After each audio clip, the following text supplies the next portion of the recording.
Hmm. How y'all doing? Thanks for having me. We'll go ahead and get started with Jake Rowe.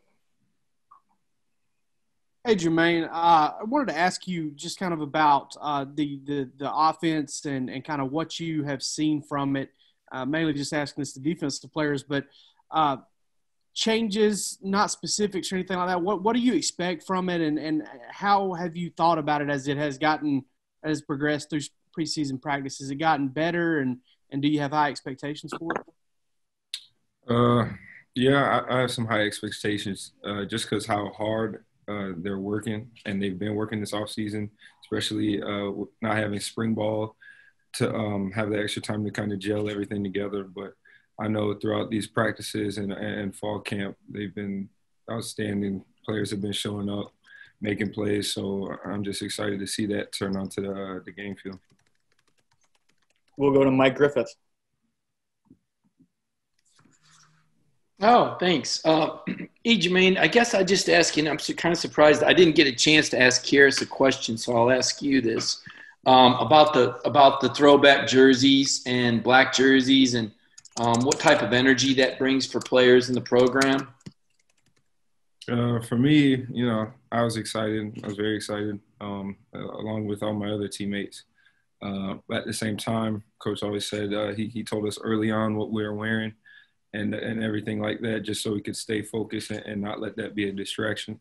So we learned early on what we were wearing so that we can kind of get the jitters and excitement out the way so we can focus up on the game coming up soon. We'll go to Lance McCurley. Hey, Jermaine, can you hear me? Yes, sir. Hey, so how do you feel about going up a former teammate and Rakeem Boyd? And have you been in contact with him recently or keep up with him?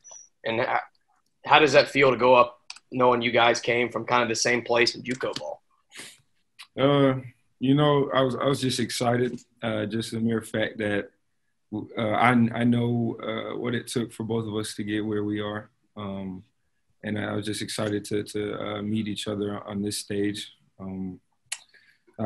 I've talked to him before after we left, not a ton of contact, and especially around game day, trying to focus up and not really talk to the opponent. But no, I'm just excited to play him because I knew what it took for him to get where he is and me to get where I am. So I'm just excited for both of us to play on this stage. We'll go to Chip Towers. Jermaine, looking back like a month ago, how confident would you say you were that this day was going to come? You guys would actually have a game to play. In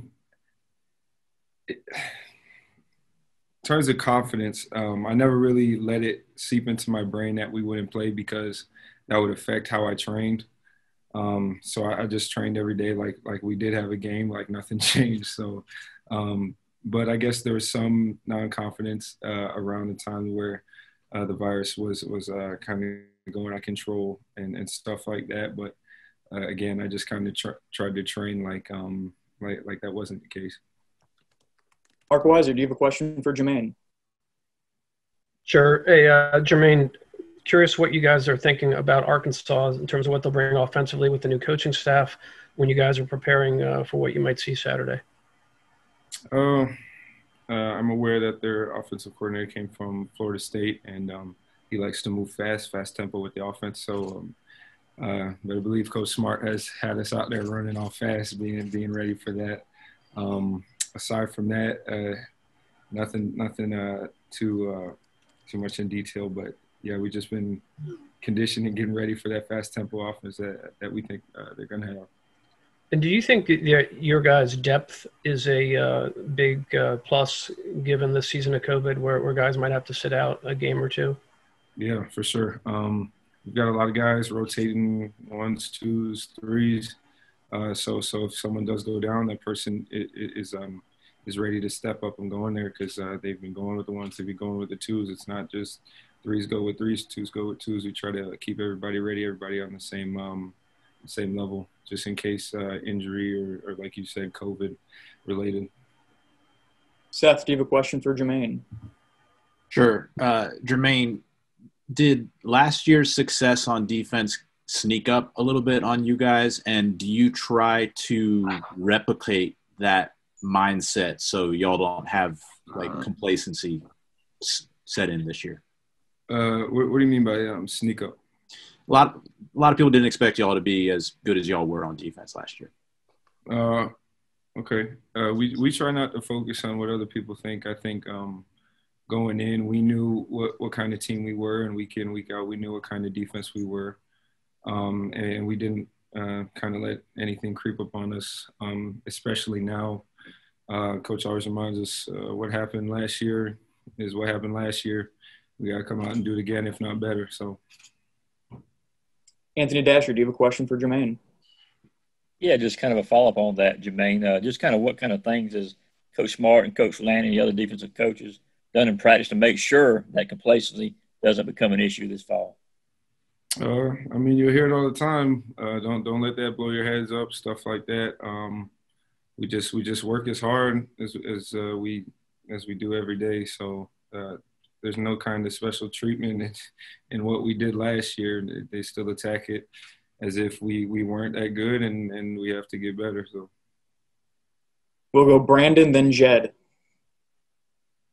Hey, Jermaine, I know the last time we spoke, I spoke to you about like the social justice efforts. Like as a D1 player who has NFL aspirations, like you have to put extra thought into using your platform, and then also how important is that on a game day to kind of still make your voice heard while focusing on the game? It's very important. You got to keep a pretty good balance on it because, you know, obviously you got to go out there, you got to play the game, you got to be focused on what's ahead of you. But at the same time, like I said before, I don't want to let that die out. So I'm going to do everything I can while staying focused on the game and the academics and everything. I'm going to do as much as I can and not letting that die and speaking my voice. Hey, Jermaine, you mentioned earlier your levels of confidence that the season would eventually get here. One, can you go back to the time when the Big Ten and Pac-12 sort of canceled their seasons and what your thoughts were on those times? And number two, now that game week is here and things sort of are getting back more into a routine, is that more comfortable for players sort of getting more into the regular grind and routine of a schedule?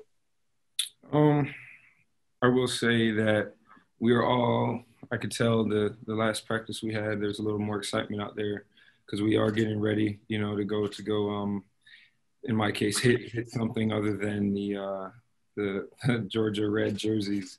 So it's just exciting to go out there and knowing that we're going to play a different opponent in a week. But, yeah. We'll open it up for the last two questions.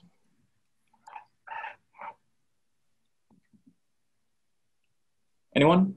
Hey, Jermaine. Wanted to ask you real quick, you know, in terms of getting ready for the season, you know, this year versus last year, with all the experience that you guys have on defense, feel like you're ahead of things in terms of like game planning, like in-play checks, motions, formations, all that kind of stuff?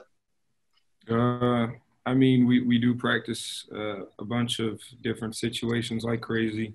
Coach Lanning, Coach Smart always says practice is going to be harder than the game. So they throw literally everything they can think of at us so that game time comes, we're ready for anything. Hey, Jermaine, I want to ask you about Sam Pittman now being the head coach of Arkansas. So I know that you were on the opposite side, but you were able to go up against his unit a lot and probably hear from him a lot. Did he kind of have some leadership qualities to you that showed you he could be in a head coaching role? Because it's not too often that you see an offensive line coach jump up the head coach as he did. Coach Pittman, me and Coach Pittman had a pretty good relationship.